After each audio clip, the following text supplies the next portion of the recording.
जय झूलेलाल। मां सिंधियानी कंचन सुनील खत्री तव्हां सभिनी जो स्वागत थी कयां अॼु जे व्लॉग में। अॼु एक्चुअली तव्हां सोचंदा हूंदा छा करे रही आहे, पर सॉर्टिंग करे रही आहियां। सीधो सामान आयो आहे। फर्स्ट वीक में सभिनी जे घर में शॉपिंग जो टाइम हूंदो आहे, त सभु सीधो उमेद आहे सीधो सामान घुराईंदा हूंदा फर्स्ट वीक में ई, जेके नेसेसरी शयूं हूंदियूं आहिनि।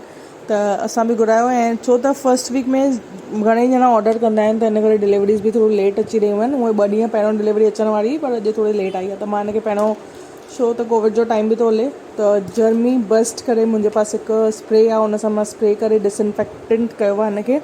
ऐं हाणे असां हिन खे सॉर्टिंग करे काउंटिंग करे ऐं पोइ पंहिंजी जॻह ते रखंदासीं। त ॾींहं जी शुरूआति थी रही आहे सीधे सामान सां। उनखां पोइ थोरी देरि पहिरियों भाॼियूं ऐं फ्रूट्स वारो हेठि भैया आहिनि, उन्हनि खां घुराईंदा आहियूं, त उहे बि ॾेई विया आहिनि। सीधो सामान बराबरि निकितो आहे असांजो, उहो बि सभु सेट करे रखिणो आहे। भाॼियूं ऐं फ्रूट्स बि सेट करे रखिणा आहिनि। त ॾिसो था अॼु जो बिज़ी शेड्यूल अॼु खां चालू थी थिए। अॼु मुंहिंजी कम वारी आंटी बि न आई आहे, त जाम हेक्टिक थियण वारो आहे। ऐं प्लस 2 वेबिनार्स बि आहिनि, त आई डोंट नो कि माना अॻियां घणो मुश्किल थियण वारो आहे ॾींहुं। हलो 2 ॼणा गॾु मिली करे हिन ॾींहं खे बि फेस करे वठंदासीं। इहो टाइम बि निकिरी वेंदो। त हिते हाणे सॉर्टिंग थी वई, सभु मां अलॻि अलॻि पैकेट्स में विधा आहिनि। ऐं हाणे असां थोरा फ्रूट्स ऐं वेजिटेबल्स जेके असां घुराया हुया, उहे बि अलॻि अलॻि सॉर्टिंग करे उनखे धोई करे पंहिंजे जॻह ते रखंदासीं। हाणे ध्रुविका बनाना ॾिठईं, त हुनखे बनाना फेवरेट अथसि, त चई मां बनाना खाईंदसि। त हाणे पप्पा हुनखे धोई था ॾियनि बनाना, ऐं मां हिते भाॼियूं सभु सॉर्टिंग करे। मिलूं था थोरी ब्रेक खां पोइ, तेसि ताईं भाॼियूं वाॼियूं कटे सिधो रोटी ठाहिणु चालू कंदासीं, छो त ऑलरेडी जाम देरि थी वई आहे। हाणे टाइम थियो आहे 12:15। त इहो सभु रोटी ठाहे करे खाई करे पोइ मूंखे 2 बजे वेबिनार आहे, ऐं हिकु ॿियो शाम जो 5 बजे वेबिनार आहे। त 2 वेबिनार्स आहिनि, प्लस घर जो कमु आहे, प्लस हे सभु सामान अॼु आयो आहे, त अॼु ई सॉर्ट करे वापसि सेट करे रखिणो आहे। त स्टे ट्यून्ड, ॾिसंदा रहो अॼु जो ॾींहुं कीअं थो वञे।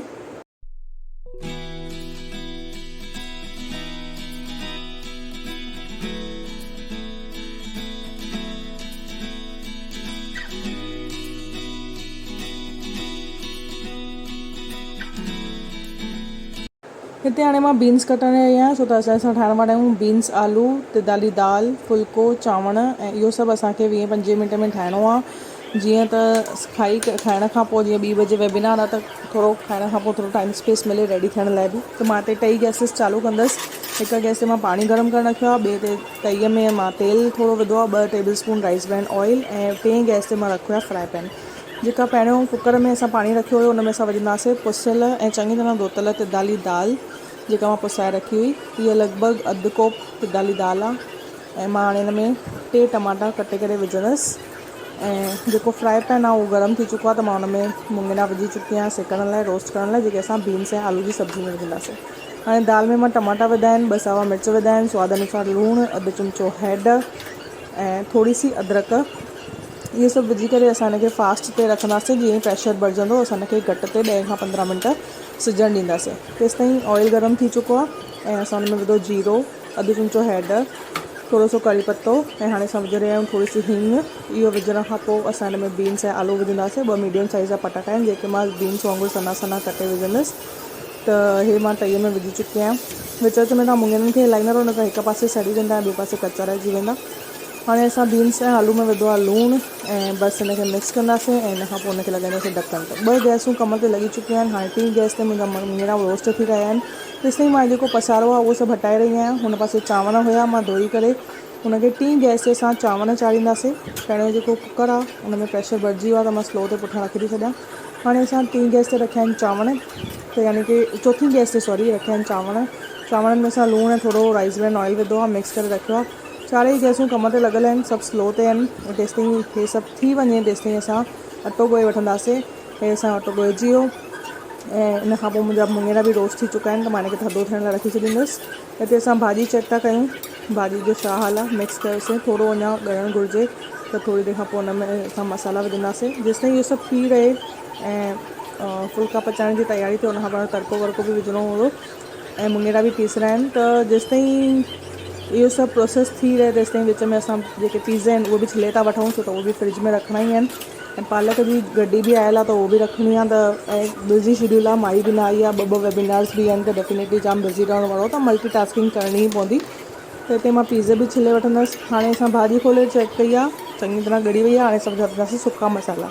धनिया पाउडर 1 चमिचो, अधु चमिचो अमचूर, अधु चमिचो ॻाढ़ा मिर्च ऐं थोरो सो जीरा पाउडर ऐं थोरो सो गरम मसालो अगरि तव्हांखे वणंदो हुजे टेस्ट विझी सघंदा आहियो। इहो ऑप्शनल आहे, मां न विधो आहे अॼु, तव्हां चाहियो त विझी सघंदा आहियो। इहो थी वञण खां पोइ असां हिन में मुङेरा पीसे वठंदासीं जेके असां रोस्ट करे रखिया हुया। हाणे मुङेरनि जो पाउडर बि असां हिन में विझी छॾींदासीं। हिनखे मिक्स कंदासीं 2 मिंट खाली हिनखे असांखे ढके रखिणो आहे, जीअं मुङेरा ऐं सभु मसाला हिन में चङी तरह मिक्स थी वञनि ऐं ब्लेंड थी वञे सॼो टेस्ट। ऐं पोइ असांजी भाॼी रेडी थी चुकी आहे। ऐं चांवर हिते असां दम ते रखी चुका हुआसीं, चांवर बि असां ठहण वारा आहिनि। त जीअं ई इहे सभु थी वेंदो, मूंखे लॻभॻि 2 मिंट ॿिया लॻंदा। असां सभु गैसिस बंदि करण वारा आहियूं। असांजी दाल सिजी वई आहे, असांजा चांवर ठही विया आहिनि, अटो ॻोहिजी वियो आहे, पीज़ साफ़ थी विया आहिनि ऐं भाॼी ठही वई आहे बीन्स ऐं आलू जी। हाणे असां हिकु पासे हिकु गैस ते रखंदासीं तओ फुल्का पचाइण लाइ, ॿिए गैस ते रखंदासीं फ्राई पैन तड़को ठाहिण लाइ। ऐं जेसिताईं तड़को ठहंदो तेसिताईं असां तओ बि गरम थी वेंदो ऐं जेका दाल आहे उहो असां गैस तां लाहे रखी आहे, त हुन मां प्रेशर बि निकिरी वेंदो। तड़के में असां विधो आहे 1 चमिचो राइस ब्रैन ऑयल, हुन में विधो आहे थोरो जीरो, हींग, कड़ी पत्तो ऐं थोरा सा कश्मीरी लाल मिर्च। उन सां कलर ॾाढो सुठो ईंदो आहे ऐं सवादु बि जाम एनहांस थी वेंदो आहे। इहो तड़को रेडी थियण खां पोइ असां हिन में विझंदासीं थोरो सो कोथमीर, गैस कई आहे बंदि। उन खां पोइ थोरी सी दाल विझी करे उनखे मिक्स कंदासीं ताकी मसाला ऐं दाल सॼो ब्लेंड थी वञे, टेस्ट ब्लेंड थी वञे। ऐं जेसिताईं हीअ जेका दाल आहे हिनखे असां विलोड़े वठंदासीं मंदिरे सां।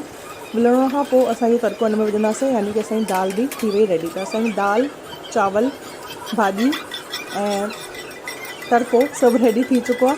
हाणे सिर्फ़ु असांखे फुल्का पचाइणा आहिनि, त बसि फुल्का पचाईंदासीं, असांजी रोटी रेडी थी वई। फुल्का पचाइण में 5 खां 7 मिंट लॻंदा।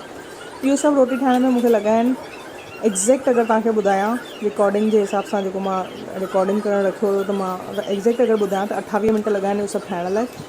त 4 गैस थियण जो इहो फ़ाइदो आहे कि तव्हां मल्टीटास्किंग करे कमु करे सघंदा आहियो। अच्छा, इहे 28 मिंटनि में असां पीज़ बि छिलिया आहिनि। त जॾहिं तव्हांखे टारगेट हुजे ऐं कमु करिणो हुजे त डेफिनेटली कमु जाम फास्ट थी वेंदो आहे। हाणे असां फुल्का हिते पचाए चुका आहियूं। अॼु मां सिंधी फुल्का विच में हिकु ॿी फरमाइश अची रही आहे कचुंबर रायते जी। त रेडी आहे असांजी थाली, चांवर, फुल्को, कचुंबर रायतो, तिदाली दाल, बीन्स आलू जी सब्ज़ी मुङेरनि में ऐं मम्मीअ जे हथ जो टेस्टी मुर्गो।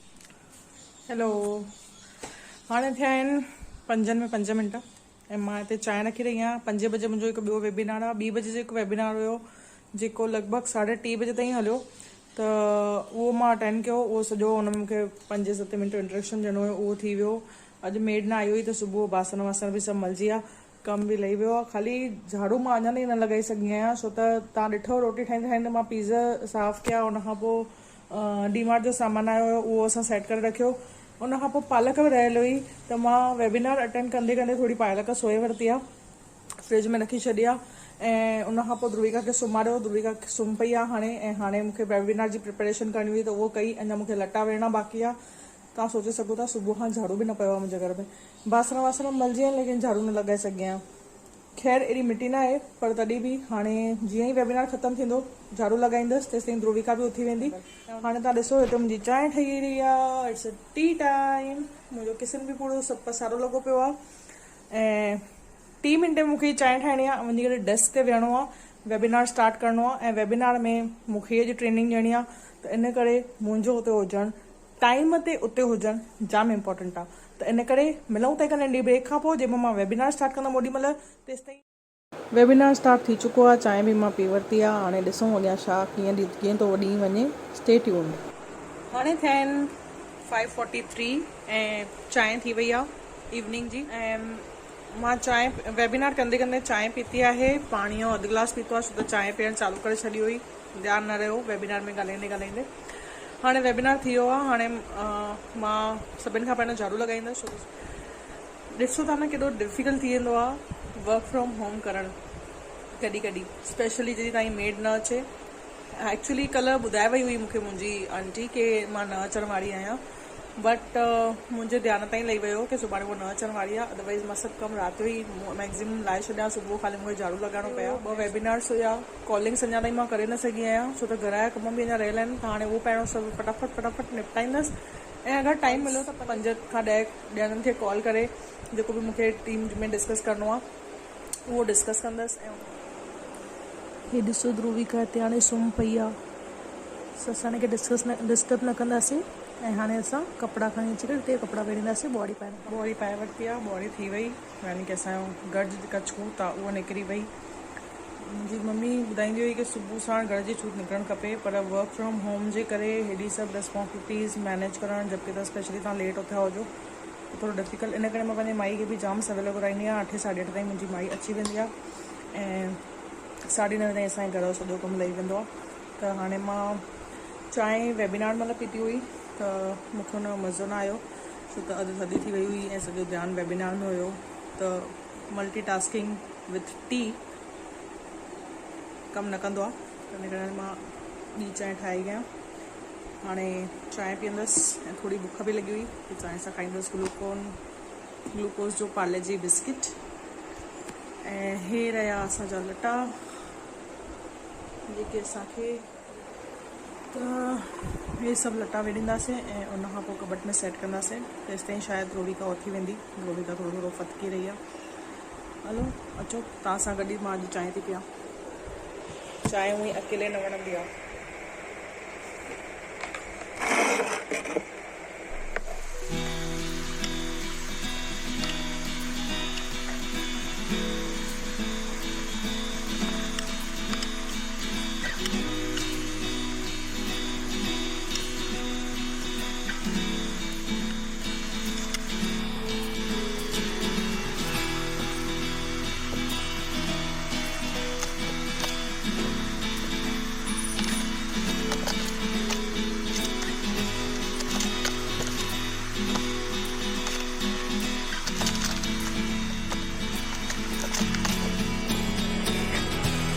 हाणे मां ये रिकॉर्डिंग हिते ई बंदि थी कयां, छो त मूंखे लॻे थो मल्टीटास्किंग थी सघंदी आहे। कपिड़ा वेंदे वेंदे मां 2 ॼणनि सां ॻाल्हाए सघंदी आहियां, छो त ध्रुविका अञा ताईं उथी न आहे।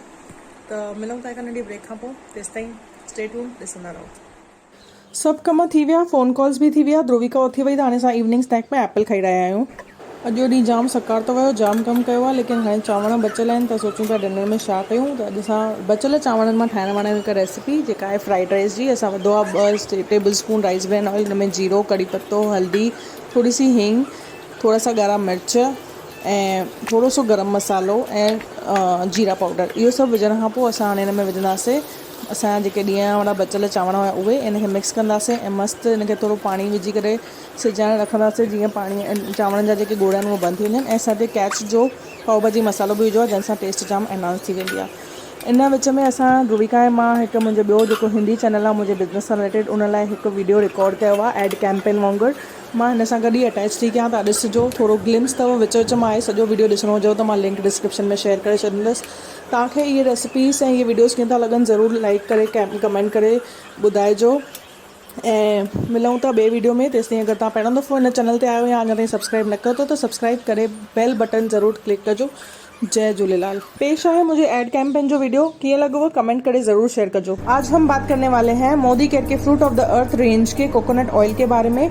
ये कोकोनट ऑयल मलाबार कोस्ट के प्रीमियम क्वालिटी के कोकोनट से बना हुआ 100% प्योर कोकोनट ऑयल है। ये एडिबल क्वालिटी का कोकोनट ऑयल है, यानी कि आप इसको कुकिंग के लिए भी यूज़ कर सकते हैं और बालों के लिए बहुत ही प्रीमियम क्वालिटी का है। आप इसको अच्छे से स्काल्प पे मसाज कीजिए, बालों के एंड तक लगाइए, पूरी लेंथ कवर कर लीजिए। आपके बाल नरिश रहेंगे, उसमें ग्रोथ अच्छी आएगी, शाइन अच्छी आएगी, साथ आपके बाल बहुत ही सॉफ्ट और मैनेजेबल बने रहेंगे। ये देखिए मैंने गुड़िया को लगाया है, बहुत उलझे हुए थे बाल, वो इजीली उसमें सुलझ गए और आप देख सकते हैं कंघी पे एक भी बाल नहीं है। शॉप करने के लिए नीचे डिस्क्रिप्शन में लिंक दी हुई फ्रूट ऑफ द अर्थ का 100% प्योर कोकोनट हेयर ऑयल। मैंने तो अपनी गुड़िया के लिए बेस्ट चुन लिया, अब बारी है आपकी।